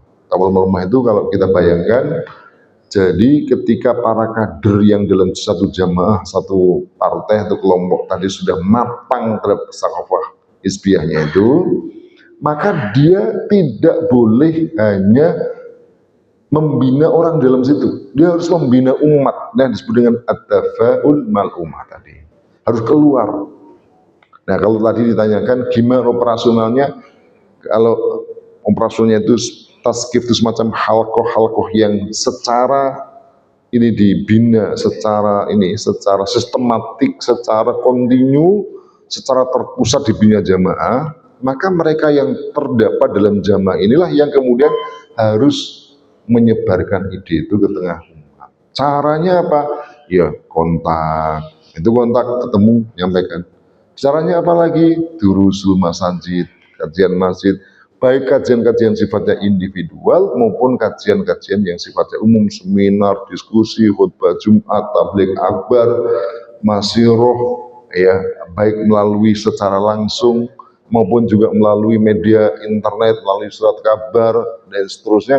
Ini semua dalam rangka agar ide itu bisa dikenal umat. Mungkin akan agak bukan berbeda, mungkin berbeda kedalaman. Bagi umat itu mungkin dia cukup kenal khilafah, iya khilafah. Cukup kenal khilafah itu wajib.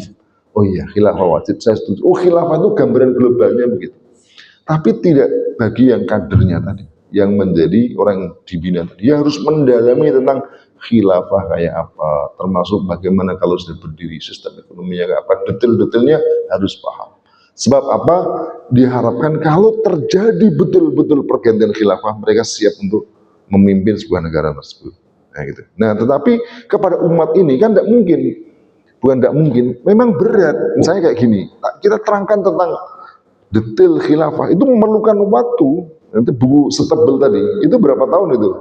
Ya, enggak. Jadi kepada umat pembinaannya namanya pembinaan umum, namanya tauhul mal ummah tadi. Nah, karena umum maka sebenarnya ya tentu pengetahuan umum. Kalau umat di antara umat itu mau menjadi lebih khusus dari pejuang, masuk dia untuk ikuti namanya taskif murakazi tadi, taskif yang sifatnya kontinu dan terus menerus.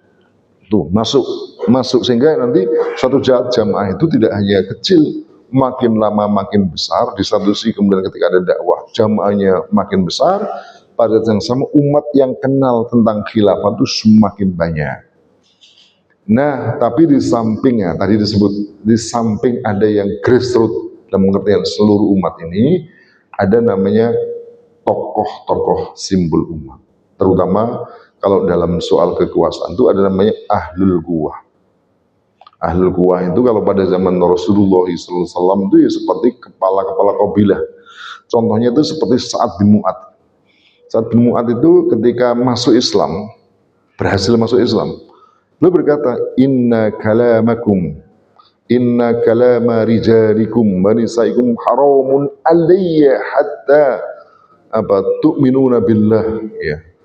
Jadi kamu itu haram omonganmu dengan saya, laki-laki maupun perempuan, sampai kamu beriman kepada Allah, masuk Islam. Lalu digambarkan dalam sirah itu disebutkan paginya dia ngomong begitu, sorenya itu sudah tidak ada lagi di Bani Abdil Ashal kecuali mereka masuk Islam. Itu namanya ahlul quwah. Jadi ketika ngomong A, anggotanya A semua, gitu. Dan dia adalah ketua kabilah, kepala kabilah. Ketika dia sudah masuk Islam, apa yang terjadi? Kepala kabilah itu kemudian masuk melakukan bai'ah Aqobah. Nah, bai'ah Aqobah itu sebenarnya yang menentukan. Jadi kalau disebut peralihan kepemimpinan dari kufur kepada Islam, itu bai'ah Aqobah. Mengapa disebut peralihan kepemimpinan? Karena dalam bai'ah Aqobah itu ada kalimat bai'na Rasulullah sallallahu alaihi wasallam ala sam'i wa ta'ah. Kami mendengar Rasulullah SAW, bayat Rasulullah untuk mendengar dan taat. Kalau mendengar dan taat itu apa artinya? Berarti dia menjadikan Rasulullah sebagai pemimpin yang didengar dan ditaati. Jadi sudah berarti bukan lagi mereka yang jadi pemimpin bagi kaumnya, maka sebenarnya secara de jure Rasulullah SAW setelah terjadi Baitul Aqabah yang kedua menjadi pemimpin bagi kaum muslimin. Nah, kayak seperti itu maka tidak diperlukan lalu minta perundingan dulu mau pemilu segala macam, kalau itu nggak akan jadi. Misalnya berarti sekarang apa yang disebut dengan tadi melakukan tolabun nusroh tadi kepada ahlu sunnah, misalnya mereka yang punya kekuasaan, mereka kemudian didakwai, lalu kemudian mereka setuju khilafah, serahkan kemudian pada amir jamaah itu berdiri khilafah. Nah, kalau sudah seperti itu, baru kemudian berikut-berikutnya melalui jalur umat. Tapi untuk pertama kali tidak harus seperti tadi. Nah, kemudian banyak negara, enggak, namanya khilafah itu enggak kemudian berdiri cet, langsung harus seluruh negara. Dia awalnya itu namanya nuktotul irtikas. Jadi di mana negara itu berada. Misalnya khilafah itu berhasil didirikan di Indonesia, udah di Indonesia. Setelah itu menyebar ke Malaysia, Brunei, ke Bangladesh, Pakistan, sampai seterusnya. Jadi kemudian kita bayangkan tiba-tiba satu langsung jadi. Itu seperti Rasulullah SAW ketika berada di Madinah. Madinah itu negaranya kecil juga, negara kota. Tapi begitu Rasulullah tidak berhenti, terus sampai kemudian seluruh Jazirah Arab berada dalam kekuasaan beliau. Diteruskan pada Sayyidina Umar, Abu Bakar, sampai Mesir, sampai itu. Jadi seperti itu, jadi bertahap. Tapi kalau ada umat Islam begitu ada khilafah, seluruh umat Islam segera membayat, selesai. Tapi tentu mungkin tidak mudah, karena bisa jadi negara-negara itu disebutkan sudah ada penguasa-penguasanya. Yang penguasa-penguasa itu mungkin mereka tidak ingin kehilangan kekuasaan. Tetapi saya pikir kalau itu umat sudah menginginkan, itu nggak ada penguasa itu akan roboh sendiri. Saya kira pengalaman ya, dalam tanda kutip ya, pengalaman. Ini meski tidak sama persis, Indonesia, NKRI itu mungkin seperti itu. Sebelum NKRI berdiri, itu kan ada sultan, ya, kerajaan-kerajaan di berbagai wilayah. Mungkin raja-raja yang awalnya itu ya tidak mau jadi bergabung Indonesia. Jadi apa deh? Jadi gubernur, lalu berendah lagi. Apalagi belum tentu jadi gubernur. Maka kalau kita lihat ketika awal negara khilafah, negara NKRI itu berdiri, saya lihat itu tidak semua sultan-sultan raja-raja itu mau NKRI. Ada yang melawan itu. Tapi akhirnya bisa dikalahkan karena begitu menjadi sebuah negara, dia punya kekuatan, menganggap yang lain buat, ya udah selesai. Jadi sebenarnya kalau ada khilafah itu beres sebenarnya gitu. Pokoknya ada satu aja minimal, satu negara yang mau jadi khilafah, urutan sebelumnya itu jauh lebih mudah. Nah, masalahnya sampai sekarang tuh belum ada penguasa yang mau menyerahkan kekuasaannya untuk negara khilafah, itu belum ada. Nah, itu masalahnya. Nah, gitu. Itu sekali pendanaan. Nah, sekarang yang kedua, pendanaan. Gak kurang-kurang kalau masalah dana itu. Sebenarnya dana dalam Islam itu atau mal itu ada satu kitab namanya Al-Amwal fi Daulatil Khilafah, itu menerangkan gimana sumber pemasukan negara khilafah. Di antara sumber pemasukan yang paling besar kalau saya lihat itu kan ada namanya dana mal dari Al-Ghanimah wal Khoroj, ya. Tapi ada juga kalau saya lihat yang paling besar itu dari Al-Milkiyatul Ammah, pemilikan umum. Apa pemilikan umum itu? Ada 3 diantaranya adalah tambang-tambang yang jumlahnya sangat melimpah. Jadi kayak misalnya ya, tambang emas di Indonesia, tambang emas, tambang batu bara, tambang minyak, ya segala macam itu milik umum, al-milkiyatul ammah. Dan itu kalau dikelola negara, masya Allah, tuh hasilnya luar biasa itu. Coba bayangkan ya. Batu bara aja, itu orang yang terkaya di Indonesia itu siapa? Orang Cina, namanya Tukong siapa? Tukong, lupa saya. Pokoknya orang terkaya di Indonesia. Orang namanya saya, tinggalnya di Amerika, di Singapura, tapi dia itu pengusaha batu bara. Nah, itu kalau dikelola negara, bayangkan. Dan di Indonesia itu masalahnya di situ justru. Kenapa pajak diurut? Ini tambang-tambang yang menjadi milik umum itu diserahkan kepada swasta. Coba sekarang gini aja gampangnya. Kemarin itu dalam dalam pendapat APBN kita, pendapatan SDA disebut. SDA itu kalau coba diperiksa ya. SDA itu kalau tidak salah sekitar 200 triliun. Oh itu kurang biasa sekitar itu. Tapi coba kemarin siapa namanya Muiz berapa triliun tuh? Habib Muiz. Iya berapa triliun tuh? 300 berapa? 97. Coba bayangkan Muiz itu ngelola satu jenis tambang namanya apa? Nikel. Timah di Babel itu loh. Cedak situ timah. Itu satu orang. Itu bisa 200 triliun, 200 triliun. Padahal dia baru, nah kok Indonesia itu SDA-nya itu kan ya punya nikel, punya tambang, punya batu bara, punya emas. Kok nggak sampai 200 juta, 200 miliar. Sementara tuh Muiz itu bisa menghasilkan itu. Padahal satu jenis, belum yang lain-lain. Itu coba kalau malah Freeport, Masya Allah ribuan triliun itu sebenarnya. Itu kalau diambil oleh negara, dikuasai negara, itu gratis pendidikan. Jadi dalam Islam itu. Oleh karena itu kalau saya lihat itu, kenapa negara-negara kayak Amerika, negara-negara Eropa itu berusaha keras jangan sampai khilafah berdiri, karena mereka tak lagi mudah mengambil, merampas SDA negeri kaum muslimin. Mereka sekarang dengan mudah, coba bayangkan tuh, Freeport itu dieksploitasi mulai tahun 1971. Puluhan tahun berapa sekarang? 71 sampai sekarang tahun berapa? Iya, tahun 71 dieksploitasi. Eksplorasinya tahun sebelum tahun 69, eksploitasi sampai sekarang dieksploitasi. Gunung tinggi itu sudah jadi kawah raksasa itu, diambil tiap hari. Kita cuma dapat 1,5%. Coba bayangkan. Itu ada kawan dia, ada kawan, saya punya kawan, dia punya teman, temannya punya kawan, tahunya jadi cerita. Dia itu pegawai di mana itu? Bukan di Freeport, dia di apa namanya di NTB itu apa namanya? Newmont. Cerita itu dia ngambil secara ilegal gitu. Konsentrat emas ya dari Newmont. Sebotol gini dijual harga 90 juta. Nah itu konsentrat sekarang yang dikirim ke Amerika itu berkapal-kapal, bukan hanya sebotol dua, dan itu berpuluh-puluh tahun. Coba kalau digunakan untuk membangun Indonesia, bangun kaum muslim. Jadi sebenarnya kalau bicara tentang dana, ndak kurang-kurang, ndak akan kurang. Apalagi ada zakat khusus yang itu kembali kepada 8 asnaf itu. Masya Allah sebenarnya. Jadi umat Islam itu kalau soal dana itu tidak akan kekurangan, melimpah ruah. Belum lagi kalau kita lihat bicarakan khilafah itu bukan hanya Indonesia, khilafah itu sekup dunia termasuk Timur Tengah. Di Arab itu saya lihat tuh orang gali tanah gitu loh, yang keluar tuh minyak bukan air. Coba gali tanah gitu, asli minyak yang keluar. Nah itu sampai kemudian sekarang itu dikuasai Amerika dengan namanya apa itu? Aramco, ya. Iya, Aramco, dan itu dikuasai oleh anak-anak Saud semua itu. Ya. Oh, triliunan mereka, dan uang itu kemudian dihambur-hamburkan sedemikian rupa.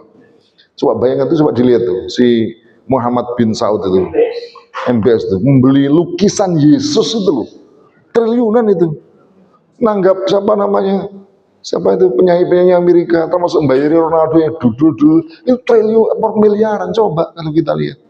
Uang itu umat Islam dihambur-hamburkan seperti itu, termasuk diberikan Trump kemarin datang. Jadi sebenarnya kalau kita bicara umat Islam itu kaya raya, dan kekayaan itu akan menjadi berkah kalau dikelola dengan Islam. Sekarang itu kayak tidak berkah karena memang tidak diterapkan Islam. Gitu. Tidak boleh berserikat. Iya. Kalau misalnya di Bengkulu ini mungkin ya, belum lagi hutan. Itu di Bengkulu ini siapa yang ngelola? Ternyata hutan yang sawit-sawit itu ribuan juta itu ya orang-orang Cina itu. Dan itu kalau misalnya dikeluar negara, Masya Allah. Kenapa diberikan kepada mereka? Ya. Jadi kalau kita miskin, kita cuma dikasih recehan itu. Dan itu kemudian dikasih, ya Allah, itu pun masih kita ditarik pajak ke karuan. Kita itu coba pajak ini. Jangan dikira pajak kita itu berapa? 11%. Bukan hanya itu. Sebenarnya harga air ini itu bisa jadi jauh lebih murah. Coba bayangkan, ketika ada produksi air, dia memproduksi sudah kena pajak. Dia menjual, ketika menjual itu kena pajak. Ketika dia membayari karyawan-karyanya dikenakan pajak namanya PPh. Ketika dia ada listrik kena pajak. Ketika angkutan kena pajak. Dibawalah kata misalnya ke Indomaret itu nyewa tanahnya kena pajak. Pajak bayari PPh. Semua pajak semua. Himpunan pajak-pajak itu semua dimasukkan dalam komponen harga. Jadi harga itu ditagihkan kepada konsumen. Mungkin harganya ini berapa ini? Katakanlah 4.000 atau 3.000. Itu bisa jadi tidak sampai 1.000 biaya produksi dan segala macamnya itu. Tapi itu dibawa dengan aneka ragam pajak. Akhirnya kemudian seperti itu.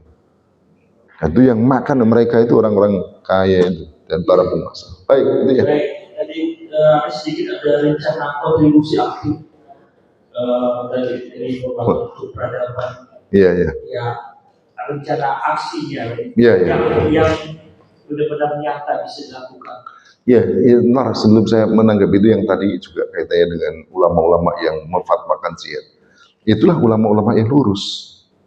Tapi ulama-ulama yang lurus itu nggak akan didukung oleh negara-negara. Misalnya setelah ulama yang tadi internasional memfatwakan fardunya jihad, apa yang terjadi?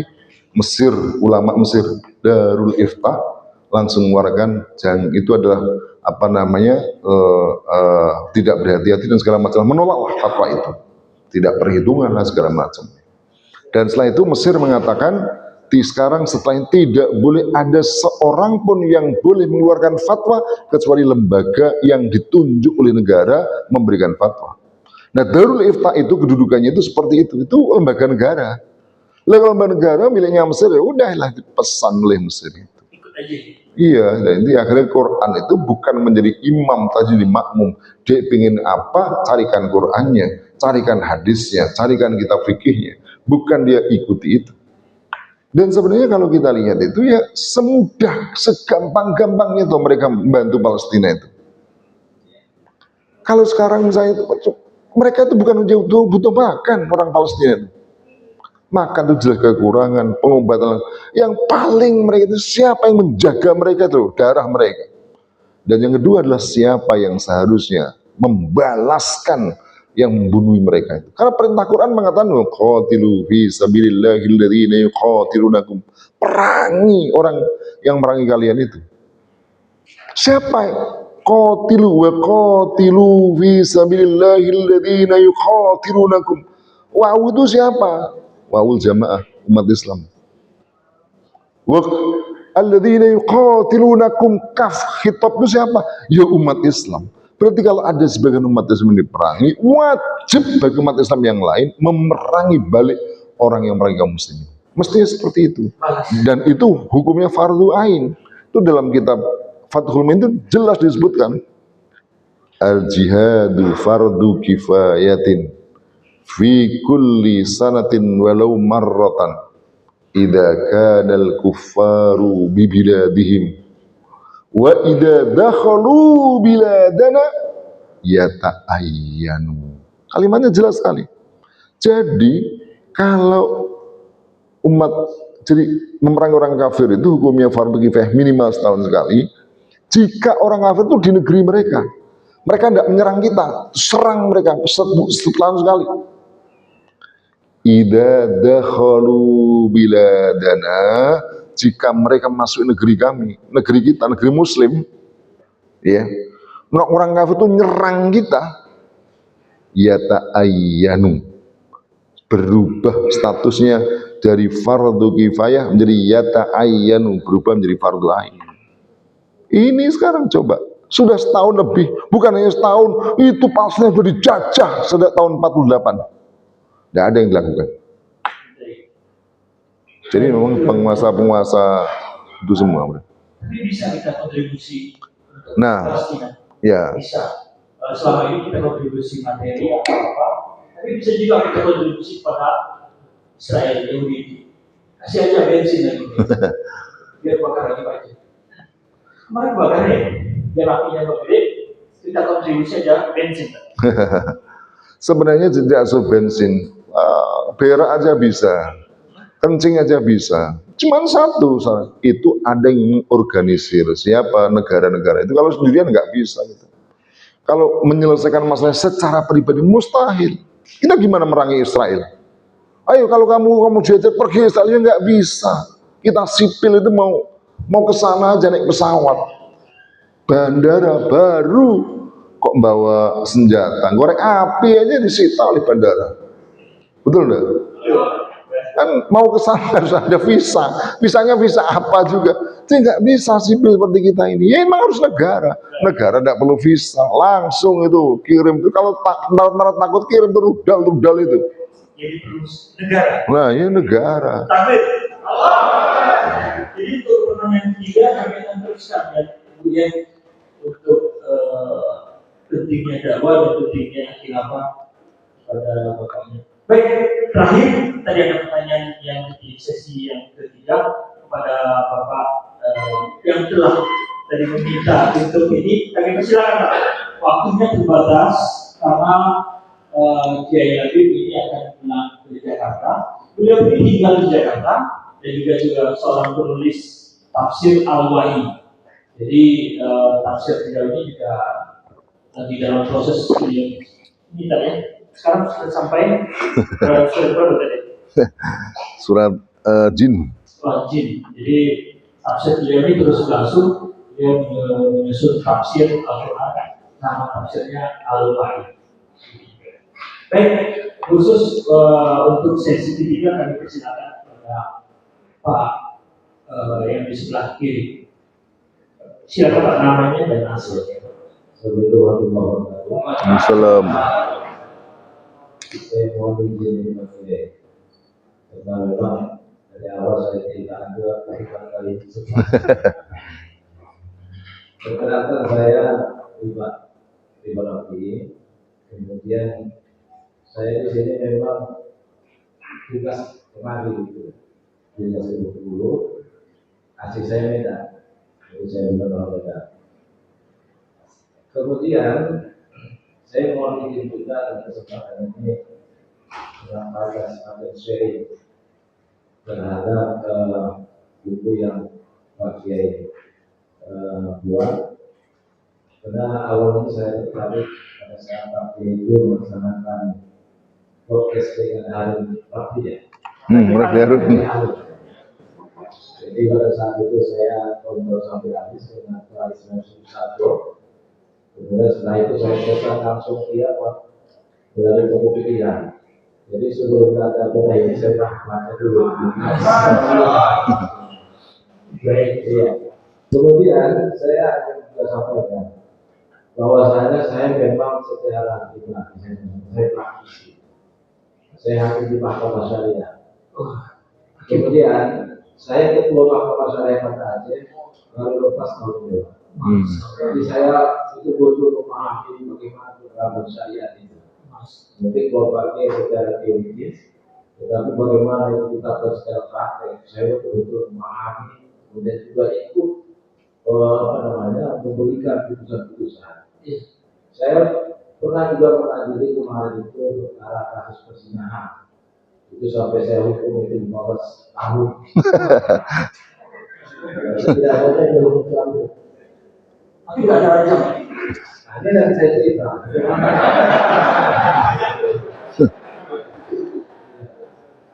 Nah sekarang yang jadi perlu saya sampaikan dalam konteks Indonesia ini sebenarnya keterangan hukum syariat itu tetap diatur oleh negara.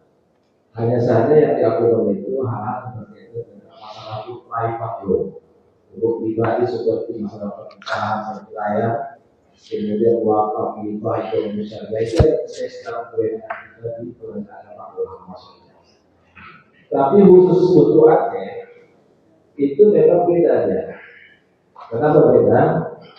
Karena Aceh ini berdasarkan undang-undang pertama nomor 11 tahun 2006. Kemudian juga undang-undang misalnya nomor 409. Undang-undang misalnya nomor 18 tahun 2001. Itu memberikan keistimewaan dalam 4 hal. Pertama dalam hal pendidikan, kemudian yang kedua dalam hal hukum, yang ketiga dalam hal misalnya ada istiadat, yang keempat dalam hal perkara ulama. Itulah bedanya dia dengan daerah lain. Tapi jangan salah, mereka mendapatkan tiket itu taruhan sejarah. bukan main itu. Banyak ulama yang syahid itu ketika memang itu bisa diterima sebagai bagian satu daerah yang mempunyai keistimewaan. Nah, saya ingin menggambarkan pelaksanaan syariat Islam itu tidak seperti secara konsepsi yang kita paham seperti itu. Artinya kalau membaca buku Ustaz itu inilah secara konsepsi oke. Saya setuju dengan Ustaz. Dan saya memang buku apa? Namun kan perlu kita share juga gitu. Bagaimana penerapan di lapangan? Dan penerapan di lapangan untuk kasus perzinahan itu sampai sekarang belum bisa itu dilaksanakan karena memang kedapatan kendala dengan masalah manipulasi. Itu persoalan-persoalannya. Nah, secara normatif di dalam Quran itu kita lihat bahwasanya untuk perzinahan itu membutuhkan transaksi. Tetapi selama saya bertugas di sana, belum ada satu kasus yang didakwakan oleh satu atau misalnya dari kejaksaan yang diajukan ke mahkamah dengan kasus seperti itu. Yang saya tangani itu menyangkut tentang kasus perzinahan. Di persidangan kita periksa, ternyata dari awal tuntutan itu misalnya awal ternyata dia misalnya di bergaul di tempat tertutup, kemudian dalam pemeriksaan persidangan dia melakukan zina. Atas dasar pengakuannya itu yang ditingkatkan kasusnya menjadi kasus perzinahan. Maka kita putus dengan kasus perzinahan. Tapi kalau secara mandiri dari awal didakwa yang misalnya oleh penuntut atau penyidik dengan kasus perzinahan itu mereka agak sulit menghadirkan seorang saksi yang melotot orang berzina, atau kemudian rekaman yang langsung setelah melakukan kemudian itu memang betul. Jadi satu. Kemudian di sisi lain juga menyangkut tentang masalah hukuman. Hukuman ini menyangkut sanksi. Masuk ke pertanyaan itu ya. Selesai ini itu paling pertama sedikit. Nah, menyangkut tentang hukuman itu bisa tercampur itu, nggak usah. Kita kadang-kadang berpikirkan ketika misalnya melakukan pelanggaran syariat, orang dicampur. Lantas campur itu berbagai diameternya berapa? Tidak seperti yang kita bayangkan. Apakah orang misalnya sebesar ini kita pikir? Dia harus diatur lagi oleh teknik. Jadi banyak sekali memang turunan yang memang harus dilahirkan. Dan satu hal lagi untuk penerapan syariat, apalagi dalam titik khilafah secara global, tidak mesti atau kita harus mempunyai kekuatan politik. Tidak mungkin khilafah atau benar-benar bisa berkata kalau tidak mempunyai kekuatan politik.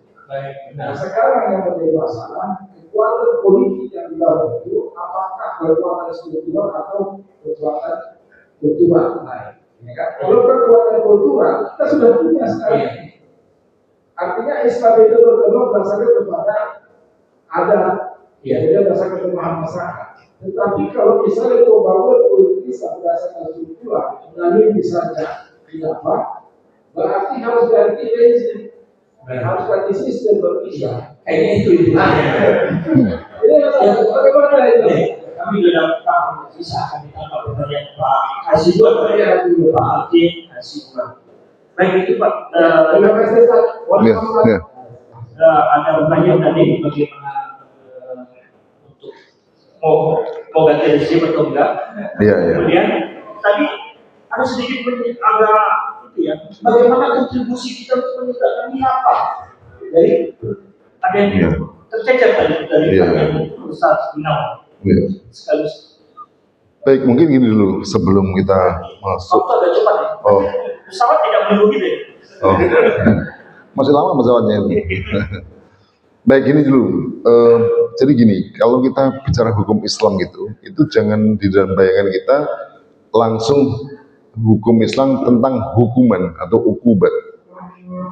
Jadi hukum Islam itu bukan sekedar tentang ukubat, menjatuhkan orang yang melanggar. Jadi kalau nanti kita jadi salah paham, hukum Islam itu bukan sekedar al-uqubat, tetapi hukum Islam itu secara keseluruhan. Nah, yang bermasalah di Indonesia itu bukan hanya sekedar al-uqubat. Nah, tadi yang sebut itu misalnya tentang zina, apa katakanlah mencuri segala macam, itu bukan sekedar uqubat. Kalau di Indonesia itu jelas uqubatnya secara jelas itu mengambil undang-undang Belanda secara jelas. Kalau kamu tadi disebut tentang Aceh, Aceh itu juga kalau saya cermati dia tidak mengatur, tidak membatalkan uqubat yang mengatur hukum publik. Maka tadi disebutkan. Kalau saya tidak salah ya, kalau saya koreksi aja. Itu kalau salah tentang perda ya, tentang khalwat, tentang minuman keras, tentang khomer ya, tentang ibadah konun ya. Konun itu konun di sana itu setingkat perda. Itu yang disebutkan. Jadi setingkat perda. Itu khalwat, ibadah, maisir, apalagi itu khomer, apalagi beberapa lah itu ya, pakaian. Itu sekedar itu. Misalnya nggak bisa Aceh misalnya melarang misalnya riba, nggak bisa. Kalaupun ada orang misalnya menindak orang melakukan riba, nggak bisa. Padahal kalau dalam Islam namanya uqubat itu, ya, itu sebenarnya itu menindak semua yang melanggar syariat. Jadi kalau di dalam kitab Al-Ahkam Sultaniyah itu disebut orang tidak sholat itu adalah jarimah, itu harus tindak negara. Dan itu misalnya dalam kitab Tafiq disebutkan itu kalau imam atau madhab Syafi'i mengatakan orang tidak sholat itu uqubatul qatl, jadi hukuman itu mati itu kalau tidak sholat itu. Kalau dia itu i'tiqadan dihukumi murtad. Kalau kaslanan tetap saja itu, tetap qatl. Nah, jadi sebenarnya kalau kita lihat seluruhnya, termasuk tadi seluruh melanggar syariat adalah uqubat. Tetapi yang kedua yang justru paling penting itu bukan uqubat. Hukum Islam itu adalah tadi disebutkan sistem negaranya ini loh. Itu yang paling penting. Negaranya itu misalnya dalam, kan kalau bicara negara itu yang paling penting negara itulah undang-undangnya apa, dari siapa undang-undang itu. Nah, selama menggunakan sistem republik, undang-undang itu dibuat oleh DPR, disahkan oleh DPR, kadang bekerja sama dari presiden, tetap unsurnya manusia. Nggak ada misalnya undang-undang itu mengatakan misalnya sumbernya Quran, hadis, nggak ada, murni kesepakatan mereka. Nah, ini yang jadi masalah sebenarnya. Nah, dalam Islam, saya ingin tunjukkan, tidak usah banyak-banyak, satu ayat saja, moga-moga bisa memberikan penjelasan buat kita. Itu ada surah At-Taubah, ayat berapa itu? 31. Ittakhadu ahbarahum wa ruhbanahum arbaban min dunillahi wal masih ibn Maryam.